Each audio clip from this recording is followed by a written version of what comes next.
সময় আমরা ওইখানে উদ্ধার করেছে আমাদের পাথর তুলে বিক্রি অভিযানরা। ম্যাডাম ডালিম না থাকলে আজকে এখানে থাকতে পারতাম না। ম্যাডাম ডালিম না থাকলে আমরা এই শহীদ জিয়াকে পেতাম না।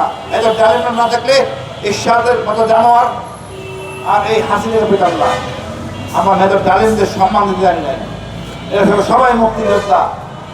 আমার যাটা মুক্তিযোদ্ধা না, পাকিস্তান থেকে পরে এসে এই দেশের অস্ত্র ধরেছিলেন। আমার নিয়ত দাবি সম্মান করতে জানি না।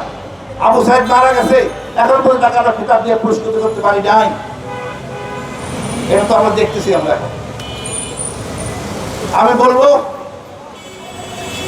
এই সূর্য সন্তান পাঠকদের সূর্য সন্তান সম্মান করতে হবে।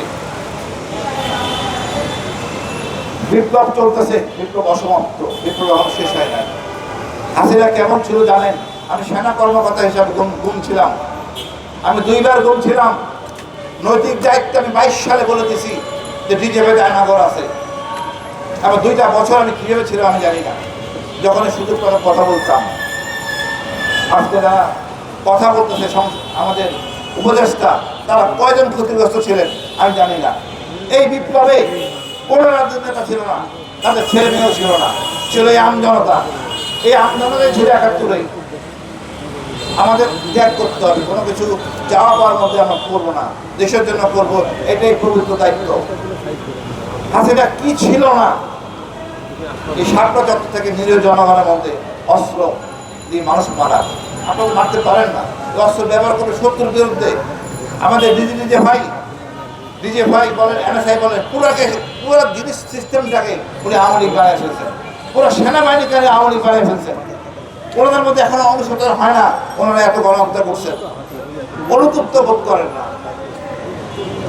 এই 14 দল 16 বছর হাসিনাকে সাপোর্ট দিচ্ছে। এই হাসিনা তারা জড়িত, এদের কোনো ছাড় দেওয়া যাবে না, এদের বিচার করতে হবে। নির্বাচন তো দূরের কথা, যেখানে পাওয়া যাবে সেখানে শেষ করতে হবে। এরা একটা কুলাঙ্গার। শহীদ জিয়া হত্যার পিছনে এই জাতীয় বাড়ির অর্থাৎ এরশাদ লাঙ্গল উনি জড়িত। ভারতে ছিলেন, 2টা প্রমোশন টাকা ওখানে দেওয়া হয়েছে। তারপর শেখ মুজিবুর আমাদের শহীদ জিয়াকে হত্যার জন্য আপনার চেষ্টা করেন এবং সাফল্য হওয়ার পর ভারতের প্রেসক্রিপশন এদেশে বাস্তবায়ন করেন। 71 একই জিনিস, যখন আমরা যুদ্ধে ছিলাম, আওয়ামী লীগ 7টা চুক্তি করে, অনৈতিক চুক্তি ভারতের সাথে। আমরা তো পরাধীন ছিলাম না পাকিস্তানের সাথে, পাকিস্তান ছিল আমাদের, কিন্তু আমাদেরকে বানানো হয়েছে কি? আমরা ছিলাম পরাধীন।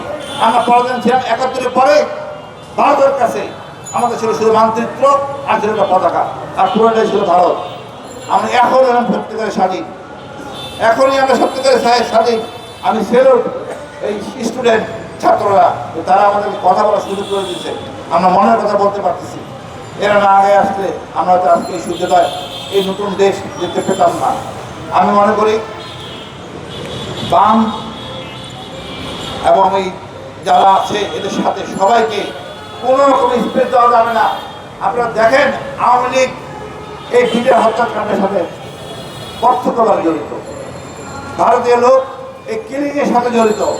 এখন সবাই প্রতিশোধ নেওয়ার, আমরা সবাই প্রতিশোধ নেব।